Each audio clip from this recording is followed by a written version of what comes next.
Olá pessoal, vamos neste vídeo aqui estudar ou conversar sobre o gerenciamento de memória.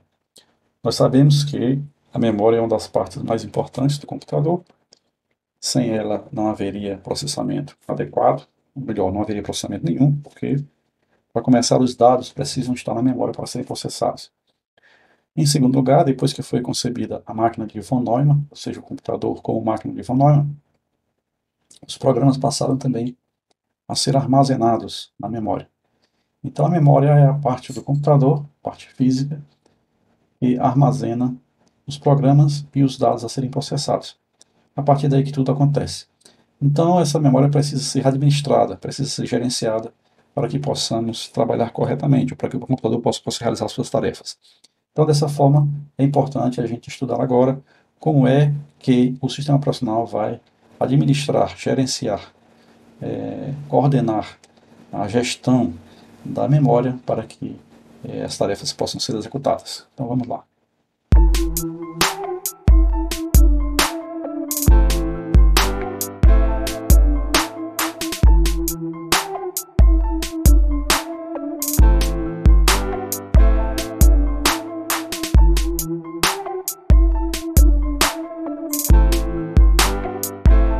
Uma das maneiras mais simples de organizar a memória do computador e, consequentemente, gerenciar é a utilização da memória como está, ou seja, colocar linearmente os dados que vão chegando na memória, sem nenhum tipo de adequação do tamanho dos programas, sem nenhum tipo de gestão aprimorada, sem nenhum tipo de informação adicional. Simplesmente, os dados e os programas são colocados na memória sequencialmente a partir do endereço zero até o endereço final. Então, como vocês podem ver aqui nessa figura, primeiro, a memória ela é endereçada, ela tem os endereços 0, 1, 2 sequencialmente até o seu endereço máximo. Vocês podem ver aqui, né? Vocês podem ver que ela tem um endereço mínimo, né? Endereço mínimo aqui, e ela tem um endereço máximo. Então, ela é endereçável, ou seja, ela é para cada informação, cada byte de informação que eu coloco na memória, esse byte vai ter um endereço mínimo, vai estar entre o endereço mínimo e o endereço máximo. Bom, o que é que eu posso colocar aqui dentro? Aqui dentro eu posso colocar o sistema operacional, na memória RAM, e aí eu vou ter, né, SO. E aí a gente tem esse sistema operacional que vai ser o programa em memória responsável pela administração da máquina. Já falamos muito sobre isso. Bom, mas agora nesse momento nós estamos preocupados com como é que vai ser gerenciada a memória. Então nós temos a parte do SO aqui em RAM, e nós temos os programas dos usuários que vão ser colocados nesse endereço a partir do final do sistema operacional. Nós temos nesse endereço livre para colocar os programas do usuário. Então, isso pode ser feito no início dos endereçamentos, você colocar o SO e o restante usar para colocar os programas do usuário, ou, ao contrário, você pode colocar o sistema operacional no final, na parte final da memória, e ter a restante para usar os programas do usuário. Só que existe uma terceira coisa, que é muito importante também, que são os device drivers. Né? Os drivers são os softwares que controlam os diversos dispositivos que estão ligados ao nosso computador. Então, os drivers também precisam estar também na memória para serem utilizados pelo sistema operacional. Então, para acessar a sua impressora, acessar os seus periféricos, discos, dispositivos apontadores, etc., é necessário também que os drivers estejam na memória. Então, nós temos aqui um modelo muito simples de administração, de organização da memória. Então, nós temos uma organização simples, o SO em RAM, os programas do usuário aqui e os drivers. Acontece que, primeiro, nós já vimos que nós podemos ter ambientes multiprogramáveis, ou seja, nós não teremos somente um programa do usuário, nós teremos N programas do usuário. Então, aqui são N programas que vão estar aqui. E isso nos leva à situação de como é que eu vou organizar esses programas. Vai faltar memória? Vai ter memória para todo mundo? Então, essas são as principais questões que a gente precisa lidar quando se fala da memória. Como é que eu vou administrar isso? Como é que eu vou colocar dados aí nessa memória? Bom, os programas, quando eu vou colocar na memória mais de um programa, então eu tenho que separar, fatiar a memória em espaços. Então, nós temos aqui um exemplo um determinado programa, né? Esse programa aqui, e nós temos esse outro programa aqui. Então, nós vamos colocar esses dois programas na memória, que nós temos uma representação da memória, e, obviamente, nós teremos que ir ocupando o espaço na medida do possível. Então, essa é a forma, os programas são colocados, eles terão, obviamente, um valor, uma posição inicial, né, e uma posição final para cada um deles. Os programas são colocados na memória. Para controlar o acesso a esses programas, obviamente, então nós precisamos de em algum lugar esteja registrado no computador que aquele programa específico, ou que os dados daquele programa, que as instruções daquele programa devem estar entre esses dois limites. O limite inferior é chamado de base, o limite superior é o limite. Então existem dois registros ou registradores, duas áreas na memória do computador, né, que estão registrando, né, o base e o limite para cada programa. Então, quando o programa é carregado na memória, esse programa ele é alocado entre um valor de base e um valor de limite. Então, as instruções são colocadas sequencialmente entre os valores de base e limite. Agora, como é que eu realoco esses endereços? Como é que eu calculo os endereços? Olha, uma instrução qualquer, então vamos supor que você tivesse um programa qualquer, né, e tivesse aqui os seus bytes 0, 1, 2, qualquer. Então, quando esse programa vai ser colocado entre essa base e esse limite, as instruções, os endereços das instruções que estão aqui, que são endereços relativos, né, deverão ser agrupados dentro desses endereços absolutos. Para encontrar o valor absoluto, você soma, obviamente, o endereço relativo que você tem aqui, mais a base. Então, quando você soma o endereço relativo mais a base, você encontra o endereço da instrução na memória. Agora, esse endereço, essa soma, o resultado dessa soma, ele não pode ser superior ao valor do limite. Então, você tem o endereço absoluto, vai ser o endereço relativo que você tem aqui no programa, mais a base, mas desde que esteja entre base e limite. Se passar do limite, então a gente vai estar na situação, é um erro, trata-se de um erro, e não temos mais como trabalhar, continuar trabalhando em face desses erros que aconteçam. Temos aqui, portanto, a nossa primeira abstração, né? Na realidade, os registradores de base e limite formam são usados para construir uma abstração que nós chamamos de espaço de endereçamento. Então, entre a base e o limite, nós temos o espaço de endereçamento do nosso programa. Então, como nós já vimos, a desvantagem é que nós temos que converter todos os endereços relativos do programa em endereço absoluto somando com a base. Mas essa é, então, uma forma de podermos trabalhar com esse espaço de endereçamento. O problema que vem a seguir, quando nós queremos colocar os programas na memória, é a quantidade de programas. Se nós tivermos memória suficiente para colocarmos muitos programas na memória, com certeza nós poderíamos, né, sempre colocar todos os programas lá e esperar que a execução dos mesmos pudesse ser realizada. Ocorre que nós temos, muitas vezes, podemos ter dezenas, centenas de programas, cada um deles com um tamanho diferente e muitas vezes muito grandes, superando o mesmo tamanho da memória disponível. Então, a primeira técnica que a gente pode lançar mão para a execução de uma certa quantidade de processos é a técnica que está ilustrada aqui, que nós chamamos de swapping. Então, o swapping seria a troca, né? A troca de processos entre a memória física e a memória física permanente, ou seja, o disco rígido, o HD do seu computador, e a memória principal, a memória RAM. Então, nós temos aqui o que ocorreria ao longo do tempo. Nessa figura seria, nós temos aqui o sistema operacional, e no primeiro momento nós temos apenas o processo 1. Então, depois de um certo tempo, entra também o processo 2, que vai ser admitido na memória. Depois entra o processo 3. O processo 1 pode estar parado, e se estiver parado, pode ser retirado da memória para que tenha lugar para outro processo. Então, entra, por exemplo, o processo 4. Então, o processo 2 pode ser concluído, libera o espaço dele, e volta o processo 1 quando se necessário. Então, nós temos aqui os processos entrando e saindo da memória. Isso gera problemas, com certeza. Por exemplo, vocês observarem aqui nessa região aqui, você tem um espaço vazio aqui e um espaço vazio aqui em cima. Então, você está tendo um espaço vazio total que caberia um programa maior do que o que você realmente pode colocar, porque os espaços contínuos, ou contíguos, como queiram, eles não estão juntos. Então, nós podemos ter um espaço maior aqui se nós tivéssemos esses dois espaços juntos. Para obter esse espaço contínuo maior a partir de vários espaços pequenos, pode ser utilizada uma técnica de compactação de memória. A compactação de memória ela juntaria esses espaços vazios e tornaria um espaço maior.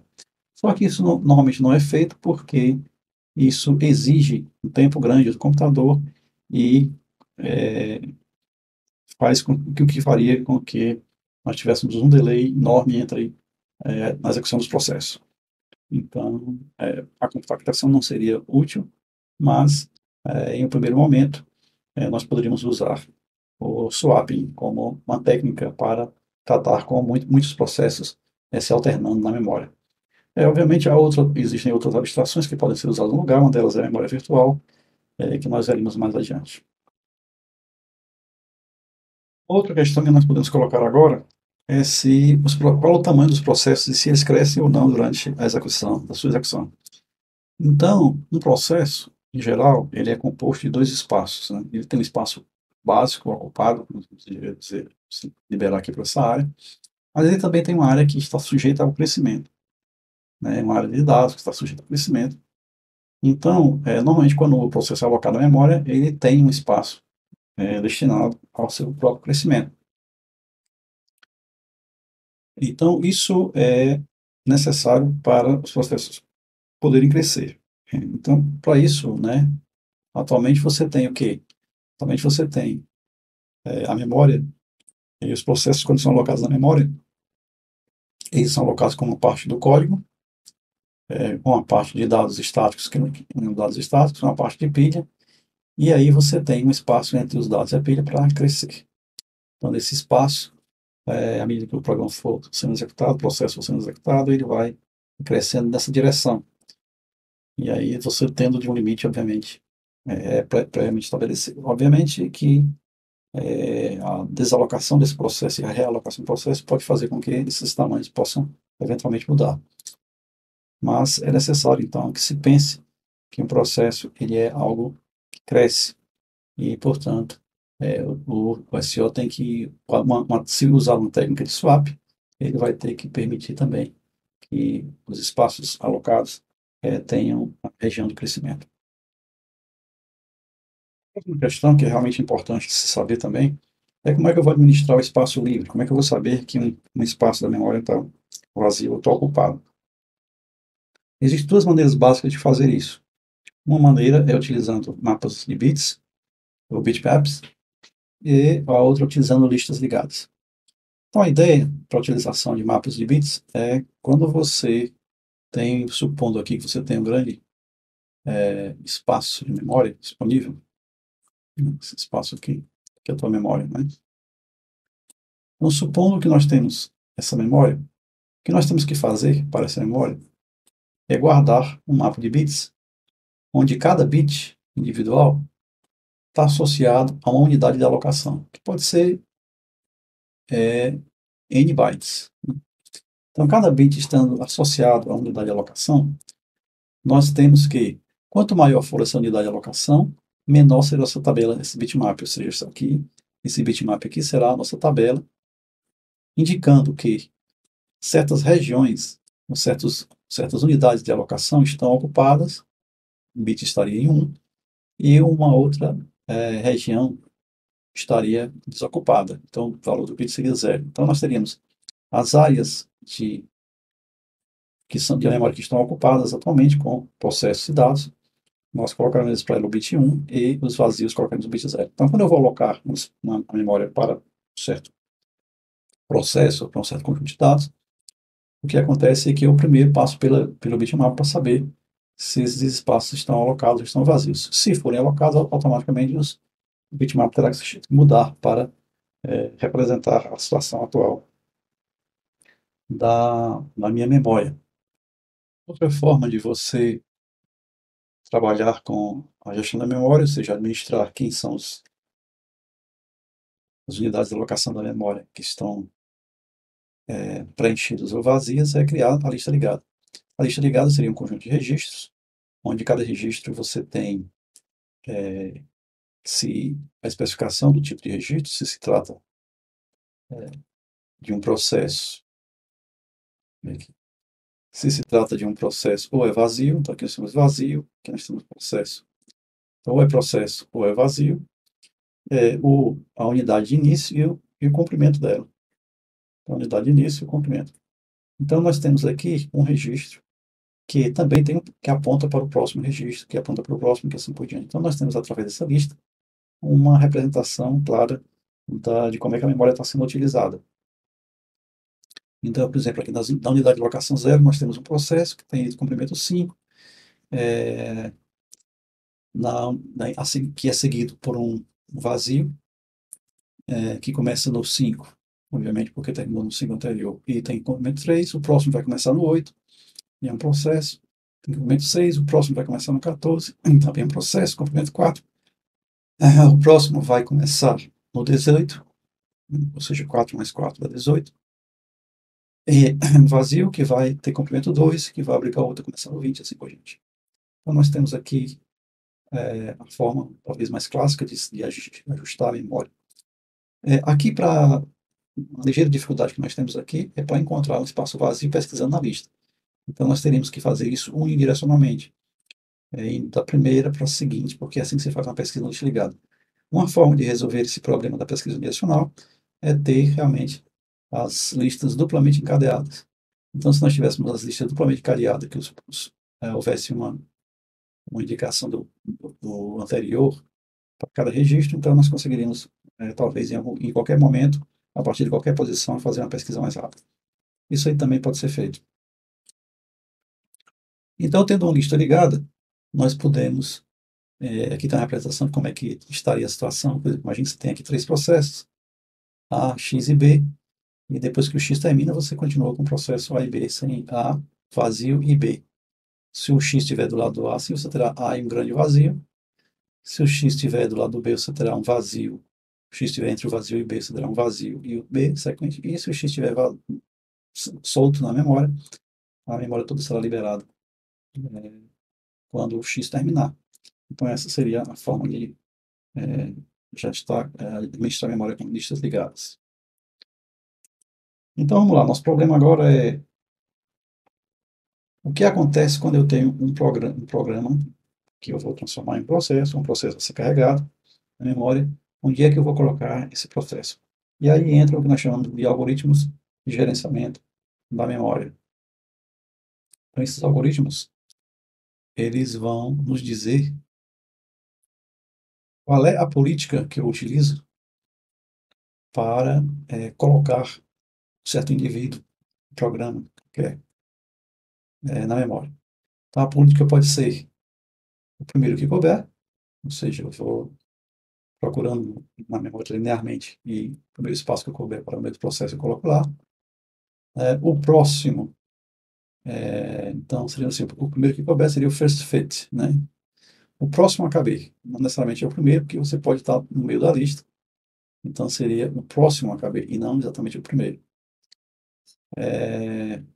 O que couber melhor, né, chamado de best fit, o que couber pior, worst fit, e o que couber rápido, quick fit.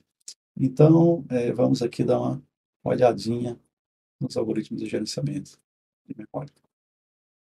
Então, nós já falamos aqui então, que o primeiro que couber é um método onde você pesquisa na lista linear, né, a partir do início, e onde couber o meu processo, obviamente nós estamos partindo do princípio que o sistema operacional conhece o tamanho do processo que ele está gerando, está colocando na memória. Então, se ele sabe o tamanho do processo, ele vai procurar, a partir do início, o primeiro espaço que couber o processo. A seguir, nós temos a possibilidade também de usar o Next Fit. O Next Fit seria ele registrar, de alguma forma, ó, guardar o ponteiro para onde ele parou a sua última busca, e tendo também a informação de que há um espaço livre que foi guardado a partir da busca previamente registrada, ele encontra então o próximo a partir do ponto em que ele está na busca. Então a diferença de First Fit e Next Fit seria ou ele começa tudo no começo e encontra o primeiro que couber, ou ele encontra o próximo a partir de onde ele já estava. Uma outra opção é escolher o que couber melhor. O que couber melhor significa que é o menor espaço possível para acomodar o processo que está chegando. Então eu vou procurar em toda a minha lista ligada, por exemplo, onde é que está o menor vazio disponível, um pouco superior ao tamanho do processo que eu quero colocar, para que ele caiba lá dentro. Bom, o inverso disso seria o que couber pior. Cada um deles tem as suas vantagens e desvantagens. Por exemplo, o Next Fit, por exemplo, é pior do que o First Fit. Esses aqui podem não ser, podem em alguns casos serem melhores, em outros casos são piores. Então esses dois dependem muito, são muito dependentes dos tamanhos dos processos, da dinâmica do que está acontecendo lá dentro.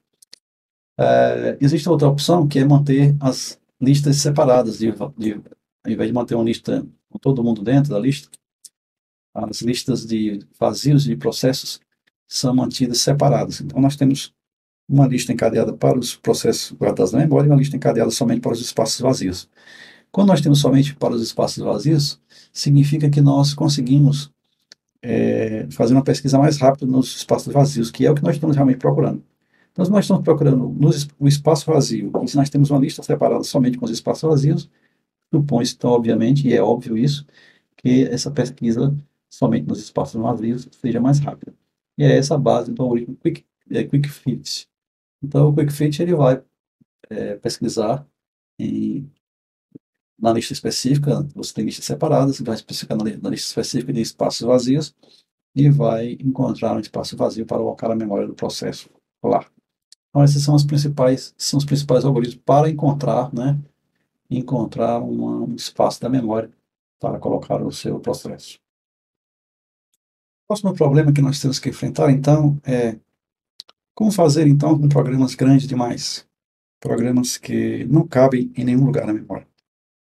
Então, aí nós temos o chamado bloatware. Bloatware é um nome que é utilizado para designar programas muito grandes. A tendência é que todos os programas, se transformem em programas muito grandes. E aí o que acontece? Como é que a gente vai fazer isso? Bom, uma primeira solução idealizada para isso aí foi utilizar uma coisa chamada sobreposição, ou overlay. Né?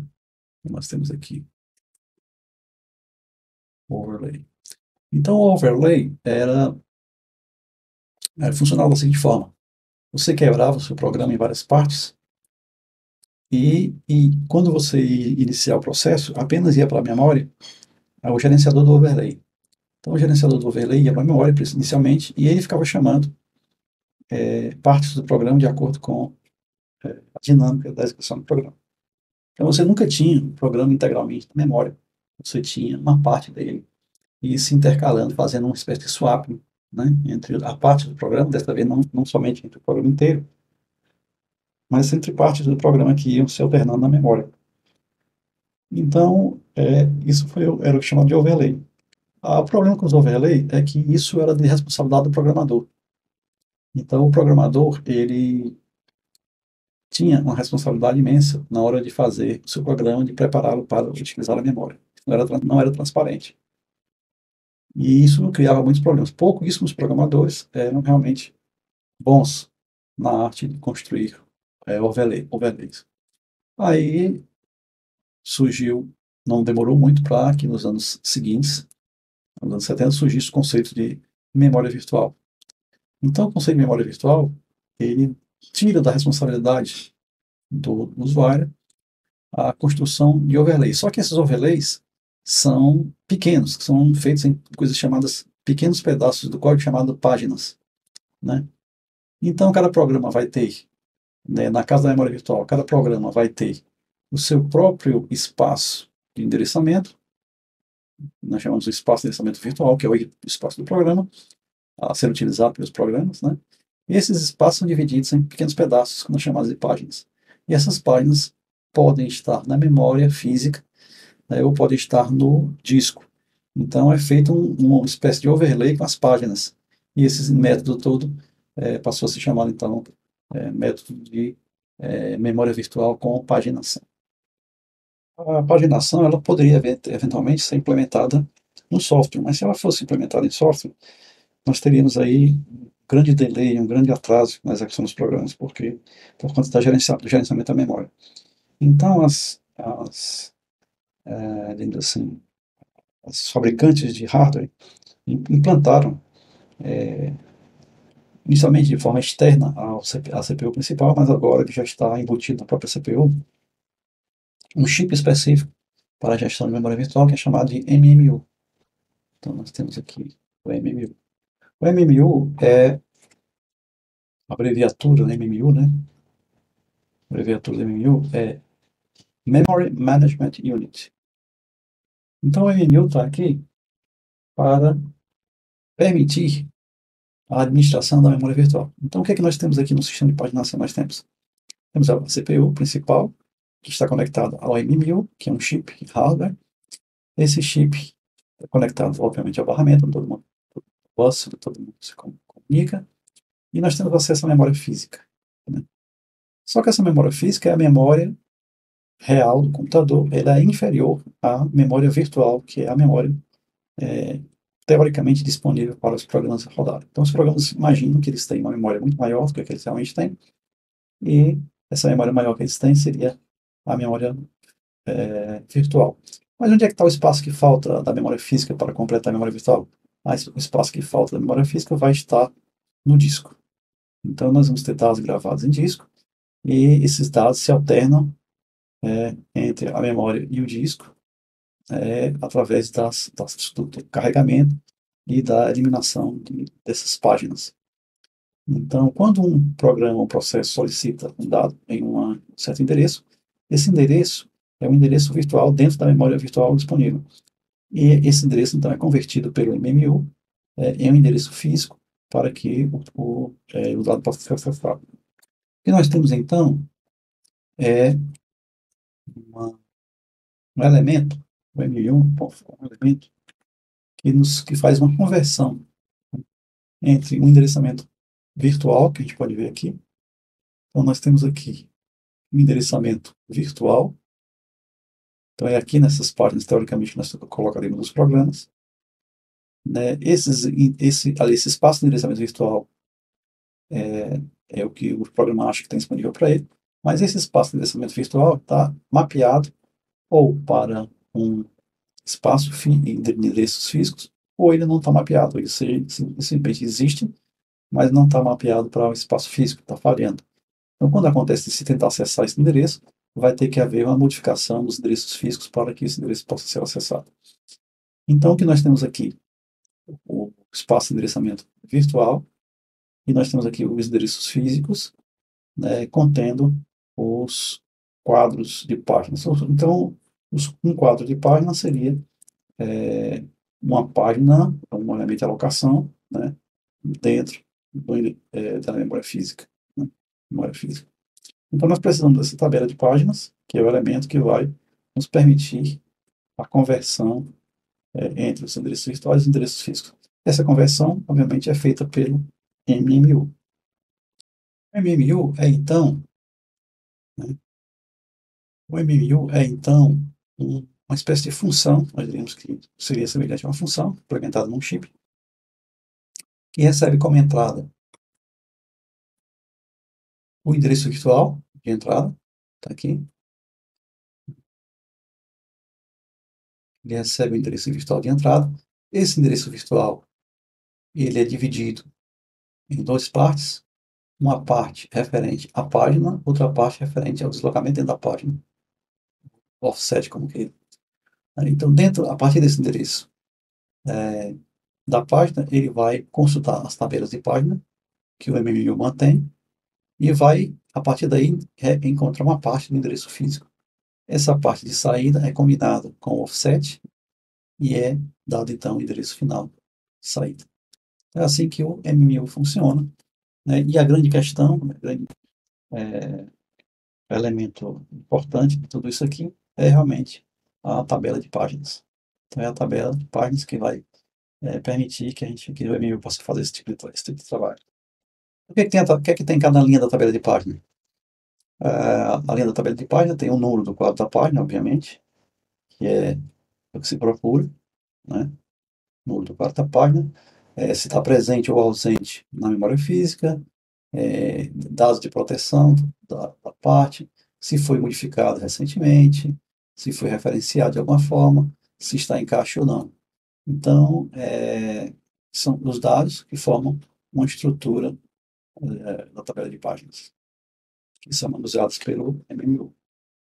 Bom, duas questões que surgem agora com relação à questão da paginação.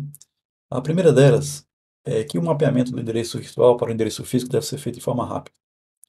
Acontece o seguinte: imagine que você tenha páginas de tamanho de 4K, então os tamanhos das páginas, via de regra, são em torno de 4K, 4K bytes, né? 4 kilobytes. Então, imagine que você tenha um computador de 32 bits, com páginas de 4K, se você fizer as contas rapidinho, você vai chegar a 1 milhão de endereços, por exemplo. 1 milhão de páginas. Então, isso faz com que a pesquisa seja feita em cima de 1 milhão de, de itens, né, de índices. Isso vai fazer com que a efetiva tradução dos endereços possa ser muito lenta, já haja visto que nós temos uma tabela com 1 milhão de linhas, né? Então, nós temos que fazer, de alguma forma, com que essa tradução seja feita rápida, né? Isso porque, efetivamente, se o espaço de endereço virtual for grande, a tabela não tem jeito, a tabela de páginas será grande. Então, para isso, foram criados os TLBs, que são dispositivos em hardware, chamados de Translation Look-Aside Buffers. Então, esses dispositivos de hardware guardam na memória, guardam uma memória de uma tabela bem menor do que a tabela de páginas, e que faz a conversão de certos endereços, páginas virtuais, para o endereço dos quadros das páginas físicas, né, na memória física do computador. Então, com isso, nós podemos ter um ganho de velocidade na tradução. E esse TLB, ele funciona, então, como uma espécie de cache, né? É uma espécie de cache para as tabelas de páginas. Falando ainda de tamanho de páginas gigantes, uma das formas de trabalhar com essas páginas gigantes é dividi-las em grupos e fazer uma paginação em 2 níveis, por exemplo. Pode ser, inclusive, mais que 2 níveis, né? Mais que 2 níveis. Então, alguns sistemas usam a paginação em 2 níveis, onde eu divido alguns grupos de páginas e passo a endereçá-las a partir de um nível anterior, como se fosse uma árvore aqui na horizontal. Então, do nível 1 eu passo para o nível 2, e o nível 2 eu encontro a página, por exemplo.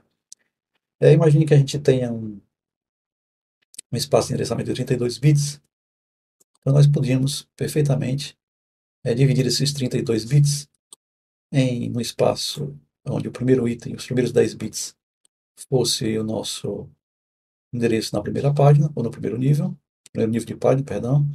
Os nossos 10 bits seguintes foram o nosso endereço no segundo nível, e o offset, ou seja, o deslocamento dentro do último nível, fosse os 12 bits restantes. Então, nós teríamos ali o mesmo espaço de endereçamento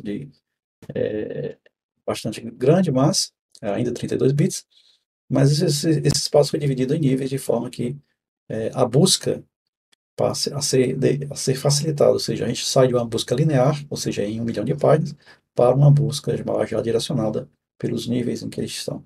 Então, dessa forma, a gente encontra mais rápido uma página física. Então, todos esses métodos que nós vimos agora são páginas de forma que nós chamamos de tradicional. Nós podemos lidar quando temos página muito grande, nós podemos lidar com essa página muito grande, ou com essa tabela muito grande, através de hash. Então, hash é uma coisa que tem sido usada em bancos de dados e que tem sido usada em estruturas de dados. Então, se você nunca ouviu falar do assunto, dá uma olhadinha em como é que eu crio uma tabela hash, né? Então, eu posso criar tabelas hash para pesquisar nas minhas páginas, sem problema nenhum. Eu posso pesquisar, criar o endereçamento hash, ou seja, eu crio um hash do endereço e a partir do hash eu uso esse valor calculado como índice para encontrar um elemento qualquer em uma tabela. Bom, mas além do hash, é possível também, ainda, ou melhor, foi uma tentativa de se fazer ainda mais rápido usando o hash, usar o endereçamento invertido, ou seja, ao invés de procurar inicialmente na memória virtual e depois passar para a física, eu faço o contrário, eu procuro primeiro na física e depois passo para a virtual. Então eu encontro o endereço, a partir do endereço hash, eu vou pelo index do hash e encontro a página e verifico se aquela página física é equivalente a uma determinada página visual. Com isso, nós passamos, por exemplo, se for 2 elevado a, esse exemplo aqui, 2 elevado a 52 menos 1 para 2 elevado a 18, ou seja, nós passamos de uma página, de uma pesquisa linear numa página gigantesca para uma pesquisa linear numa página menor, que é a memória física. A memória física é menor que a memória virtual. Então, nós, ao invés de pesquisarmos pela virtual, pesquisamos inicialmente pela física e invertendo a ordem de busca. Então, isso é chamado de tabela de páginas invertidas. Isso foi usado em alguns sistemas antigos, mas que também foi depois abandonado porque também apresenta certas ineficiências em muitos aspectos. Vamos ver agora o que acontece quando a gente não encontra um dado na memória física. Então você pesquisou, você foi atrás de um endereço virtual, por exemplo, e você encontrou na tabela de páginas o endereço físico e vai lá na tabela de páginas, desculpa, vai na tabela de páginas e não encontra essa tabela em um endereço físico. Isso quer dizer que houve uma page fault, ou seja, houve uma falha de página. Se houve uma falha de página, significa que algumas páginas na memória física têm que ser substituídas por páginas que estão no disco da memória virtual. Então, esse processo de substituição de páginas, ele acontece seguindo um certo algoritmo. Então, nós vamos ver aqui o que significa falar sobre, por exemplo, um algoritmo ideal, né? Ou, e as suas possibilidades, alguns algoritmos existentes atualmente, por exemplo, o algoritmo do não usado recentemente, o algoritmo do primeiro a entrar é o primeiro a sair, também velho conhecido chamado FIFO, né? O algoritmo da segunda chance, o algoritmo do relógio, o algoritmo usado menos recentemente, o algoritmo do conjunto de trabalho e o algoritmo WS-Clock. Então, esses algoritmos são algoritmos utilizados para a substituição das páginas que estão na memória por páginas, substituição das páginas que estão na memória por páginas que estão no disco, ou seja, a requisição de certas páginas e a dispensa daquelas páginas que estão na memória que vão passar para o disco. Então, nós temos uma substituição das páginas da memória sempre que ocorrer uma falha de página. Então, esses são os principais algoritmos, os principais métodos que nós vamos ver um pouquinho em detalhes agora. Então, a primeira coisa que a gente deve olhar aqui é o que seria realmente o algoritmo ideal. Então, o algoritmo ideal seria algo do tipo: vamos marcar todas as páginas para ver quantas instruções ocorrem até que ela seja referenciada, até que ela seja utilizada, até que ela seja chamada. Então, quando ocorre uma falha de página, você deve colocar na memória aquelas páginas que serão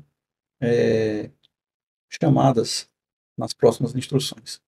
Então, você faria o seguinte: você pega todas as páginas da memória virtual e rotula elas, por exemplo, dizendo: essa página aqui vai ser chamada até a centésima próxima instrução. Essa outra página aqui vai ser chamada na 50ª próxima instrução. Essa outra página será lançada, será chamada nas próximas 1000 instruções. Então você rotula essas páginas e carrega para a memória as páginas que vão ser chamadas nas próximas instruções. Tudo tranquilo. Então sempre que a próxima instrução chegar, as páginas já estarão na memória. Então, isso seria ótimo, ótimo de escrever, né? Mas o problema é que o computador não pode prever isso. Ele não tem como fazer a previsão exata de quais são as páginas que vão ser chamadas nas próximas instruções. Se ele não tem como prever isso, então o algoritmo ideal passa a ser fácil de ser dito, mas difícil de ser implementado. Então, é fácil de escrever, dizer qual vai ser o algoritmo ideal, mas, infelizmente, é impossível, é impossível prever. Então não dá para trabalhar com o algoritmo ideal. Então vamos ver agora o algoritmo não usado recentemente. Então esse algoritmo diz o seguinte: então em cada falha da página o sistema inspeciona, né, vai fazer sua inspeção no off natural. As páginas têm 2 bits, possuem um bit chamado IRM, né? Esse bit RM identificam se as páginas são referenciadas ou são modificadas. Então, as páginas são classificadas em 4 classes, diríamos assim. A classe 0 seria aquelas páginas que não foram referenciadas nem modificadas. A classe 1, por exemplo, que são aquelas páginas que não foram referenciadas, ou seja, nem acessadas, mas foram modificadas. A classe 2 são páginas que foram referenciadas, mas não modificadas. A classe 3 são páginas que foram referenciadas e modificadas. Vocês devem estar se perguntando como é que existem páginas em uma classe como, por exemplo, a classe 1. Na classe 1, vocês podem verificar que estão as páginas que não foram referenciadas, mas foram modificadas. Ora, mas referenciar significa ler ou escrever. Ora, se ela foi modificada, ela foi escrita. Então, se ela foi escrita, como ela pode não ter sido referenciada? Então, a explicação para isso é o seguinte: toda página tem o seu bit R e M.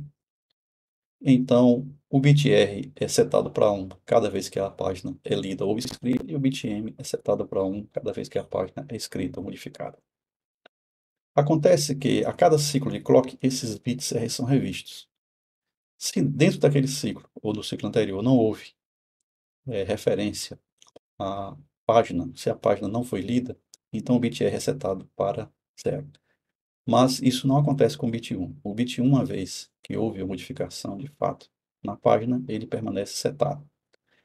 Isso acontece, então, que há uma transição entre a classe 3, que foi recentemente referenciado e modificado, para a classe 1. Classe 1 passa a ser uma página que foi modificada, mas no último ciclo ela não foi referenciada. Então, isso fecha as nossas possibilidades em termos de classes. Então, todos eles são classe 0. São as páginas que não foram referenciadas, não modificadas. A classe 1, as páginas não referenciadas, mas modificadas. Classe 2 foram as páginas referenciadas, mas não modificadas. E a classe 3 são as páginas que foram referenciadas e modificadas. Então, o que interessa para a gente são exatamente as páginas das classes mais altas. As páginas das classes mais altas, elas devem permanecer na memória e as classes mais baixas devem ser retiradas da memória.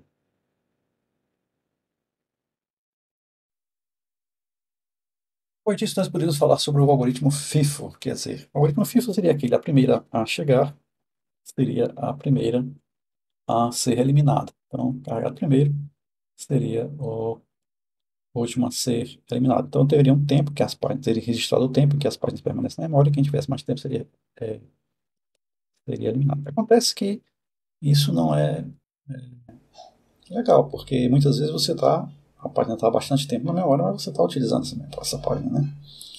Então, o algoritmo FIFO por si só, ele não é uma boa medida de que o algoritmo deva ser utilizado, né? Para isso, então existe uma pequena modificação do algoritmo FIFO chamado algoritmo de segunda chance. Então, o algoritmo de segunda chance diz que as páginas elas são descartadas, mas é verificada na ordem, a tendência é que seja na ordem de idade, ou seja, FIFO, mas elas são descartadas de acordo com o bit R, não está. Então, Então nós temos aqui, a página ela tem duas coisas a serem observadas, o tempo em que ela está, mas o fato de ela ter sido referenciada ou não.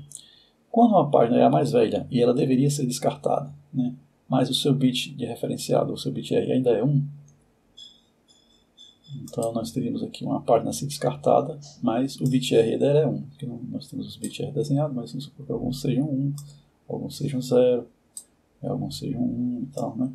Vamos supor que algumas páginas estão sendo usadas. Então, na hora que eu vou descartar a página que chegou primeiro, mas que ela foi ainda referenciada, então o que nós fazemos? Nós colocamos essa página no final da fila, ela é tratada como uma página recém-carregada, ela é colocada no final da fila, né? E o bit R dela é resetado. Então ela passa a ser um bit R 0.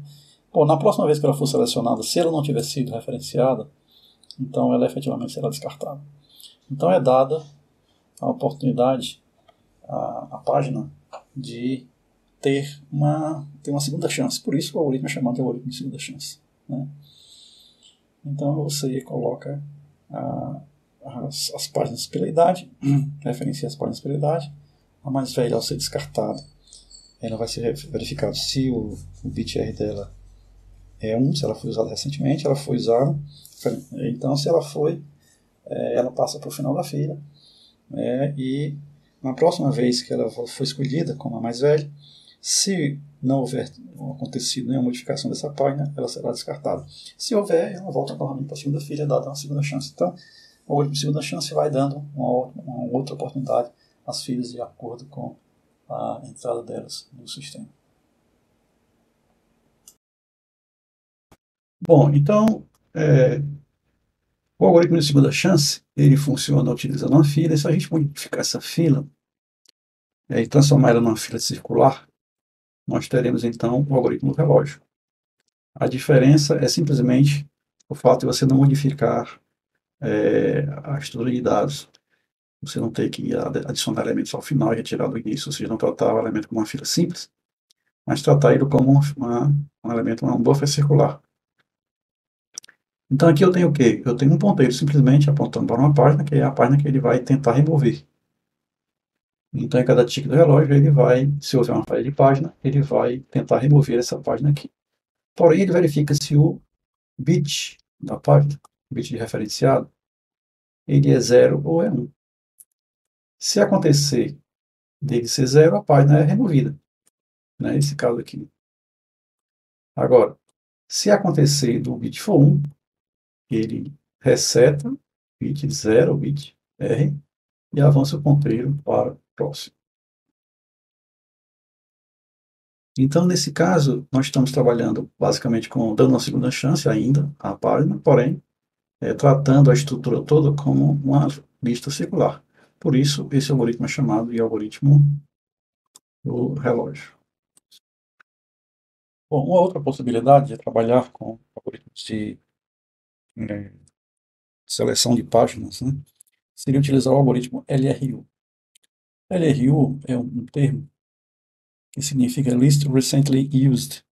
Então, seria o algoritmo no qual você remove aquelas páginas que estão há mais tempo sem utilização, ou seja, menos recentemente usado significa há mais tempo sem uso.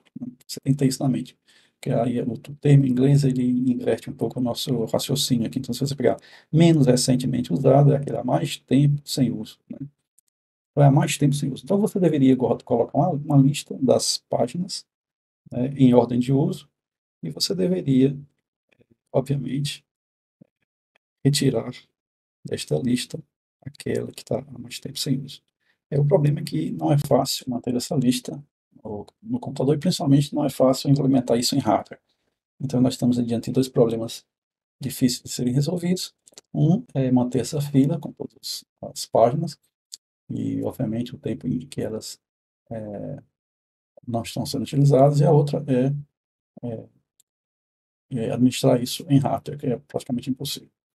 Então, a solução seria utilizar e lançar mão de uma coisa, de um contador, que a gente pudesse dizer, olha, com esse contador eu sei quais são, quantas vezes para trás essas páginas foram requisitadas.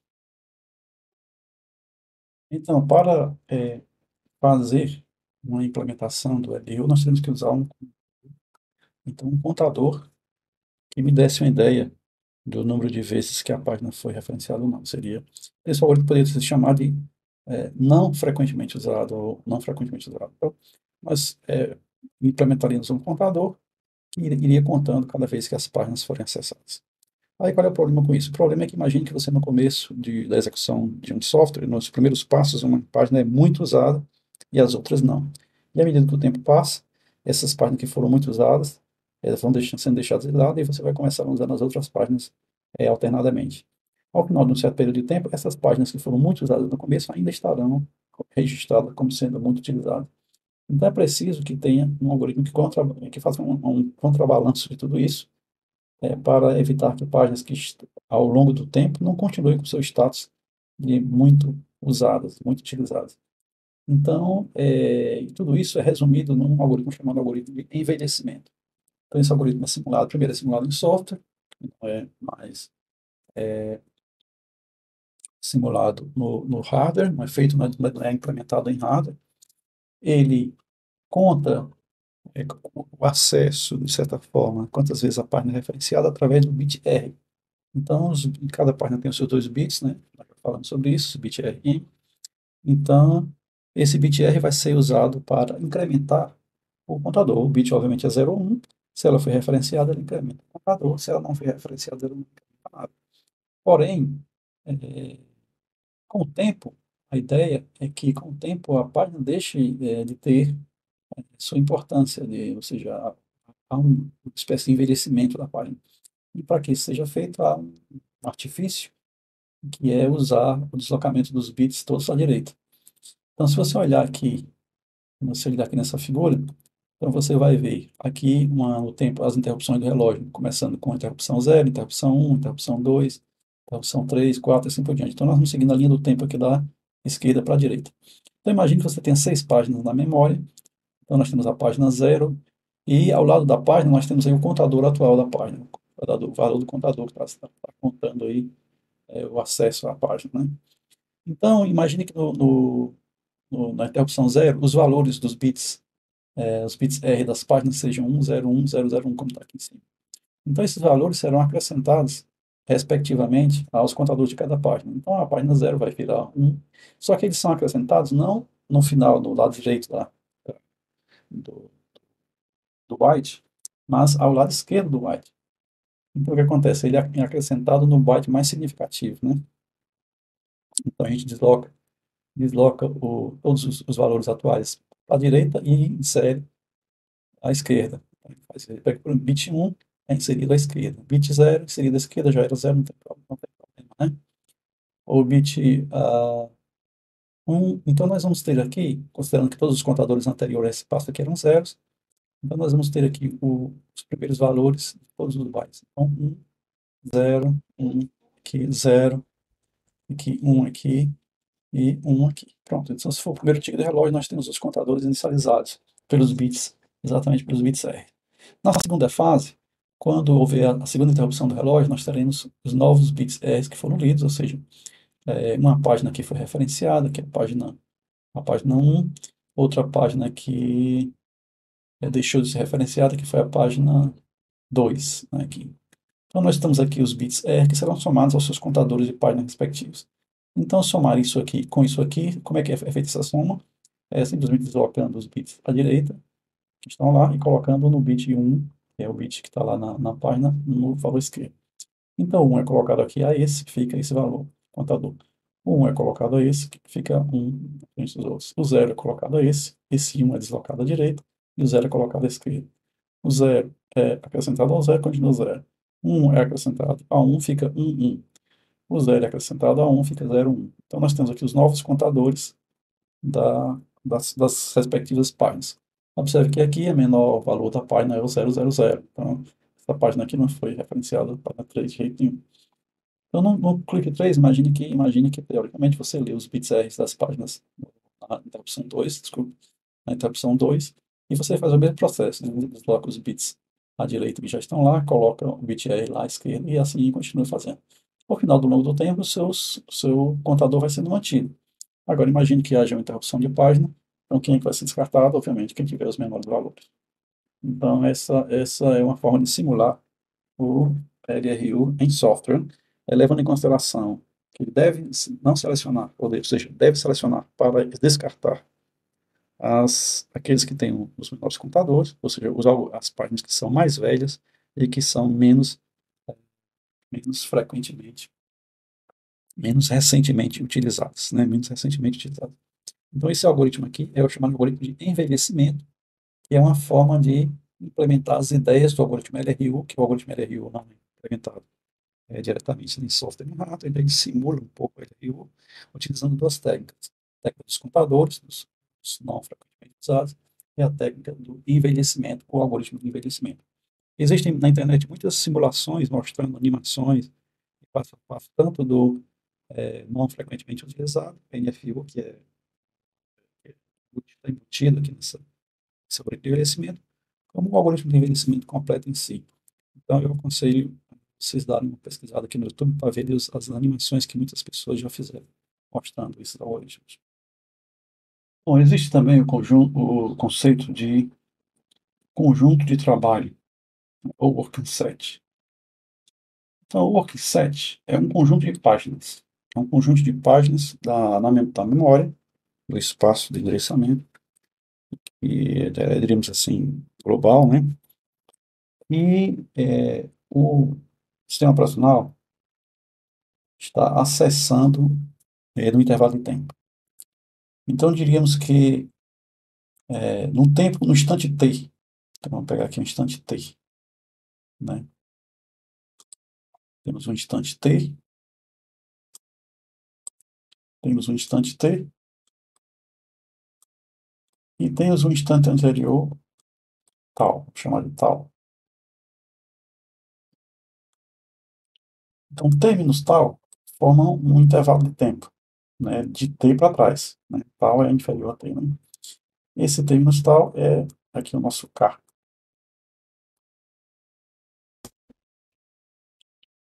E o W de kt é o número de páginas que está sendo referenciado. N vai ser igual ao W de kt. O que acontece é o seguinte: à medida que o tempo passa, as páginas são referenciadas, acessadas na memória.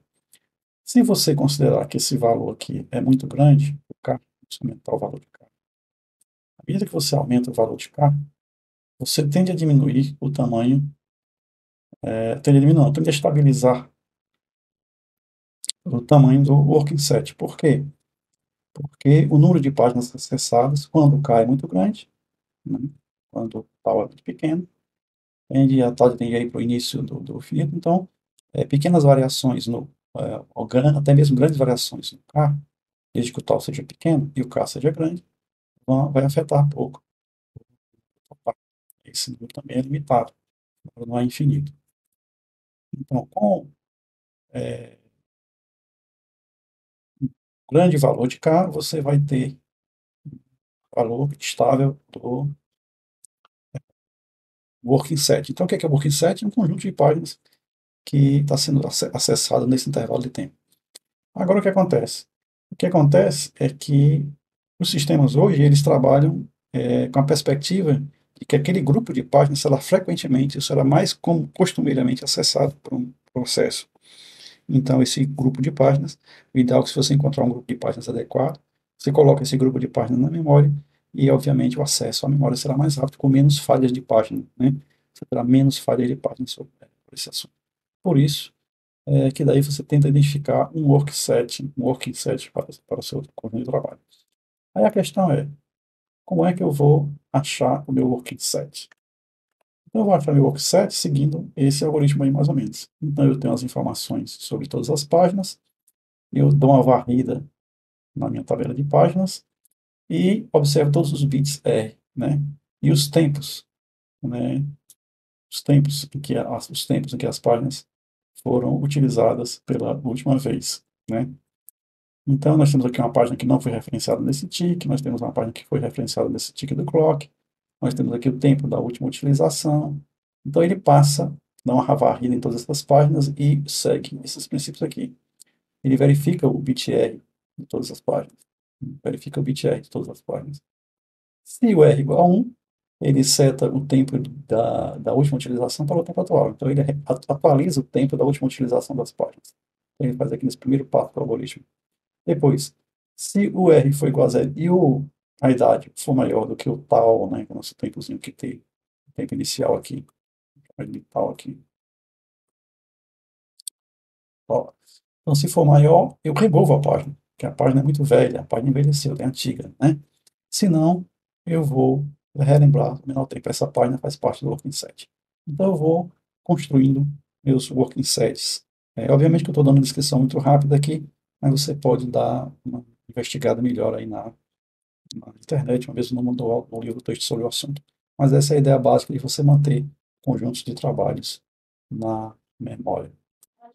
Bom, então, uma melhoria que é feita no algoritmo do conjunto do working set, ou seja, do conjunto de trabalho, é, ao invés de utilizar listas, utilizar uma lista circular e implementar em cima do algoritmo do relógio.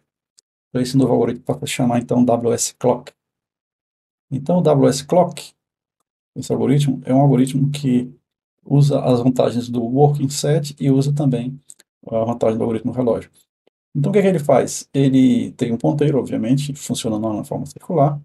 Ele tem um ponteiro e quando a falha de página ocorre, ele vai verificar se no ponteiro qual foi o tempo do último acesso, se ele está maior do que o tempo tal, né, aquele tempo que a gente utiliza lá para verificar se a página faz parte ou não do working set. Se ele o tempo for maior, ou seja, a página é muito antiga, e se o bit R for zero, ou seja, ela não foi referenciada recentemente, então essa página é candidata a ser removida. Se o bit for 1, ela passa simplesmente o bit para zero e continua. Se o tempo for dentro do tempo do tal para o t, entre o tal e o t, do intervalo de tempo que compõe o working set, então a página permanece. Então esse algoritmo é muito simples, fácil de ser implementado e muito interessante. Aqui nós temos um resumo dos algoritmos de substituição de páginas, né? Então nós temos aqui o algoritmo e o comentário, né? Então, o algoritmo ótimo, nós falamos aqui, serve apenas como benchmark, não é implementável na prática, né, mas pode ser utilizado como um objetivo a ser atingido, né? O NRU, não usado recentemente, ou não recentemente usado, ele é uma aproximação rudimentar do LRU, que é o algoritmo mais eficiente que a gente viu aqui na frente. O FIFO, o primeiro a entrar, o primeiro a sair, é um algoritmo muito simples, seria fácil de implementar, mas ele pode descartar muitas páginas importantes. O algoritmo da segunda chance é uma modificação, um avanço em relação ao FIFO, com uma melhoria bastante significativa. O algoritmo do relógio é um algoritmo realista, mais útil, mais interessante, porque simplesmente utilizar listas ligadas. Então, o relógio incrementa a necessidade de você passar de listas ligadas para listas circulares, né, buffers circulares. O LRU, menos recentemente utilizado, ele é um excelente algoritmo, mas ele é difícil de ser implementado de maneira exata. Então, para isso, a gente implementa o NFU, que é o não frequentemente usado, que é uma aproximação rudimentar do LRU, mas que esse NFU sozinho também não vai funcionar. A gente melhora ele fazendo o algoritmo do envelhecimento para os ponteiros. O NFU, nós vimos que precisa de ponteiros para guardar os dados de utilização das páginas, e esses ponteiros são envelhecidos, né? Há um processo de envelhecimento utilizando o algoritmo de aging. Então, esse algoritmo de aging é eficiente, que é uma implementação bastante eficiente em software do LRU. Nós falamos finalmente sobre os conjuntos de trabalho. Conjunto de trabalho é uma implementação tanto cara, mas bastante interessante também, torna a máquina bastante eficiente por manter na memória páginas que serão frequentemente utilizadas nas páginas do conjunto de trabalho. WS Clock melhora isso tudo, o conjunto de trabalho, por ser um algoritmo bastante bom e bastante eficiente, fazendo com que o conjunto de trabalho seja implementado também na forma de uma lista circular.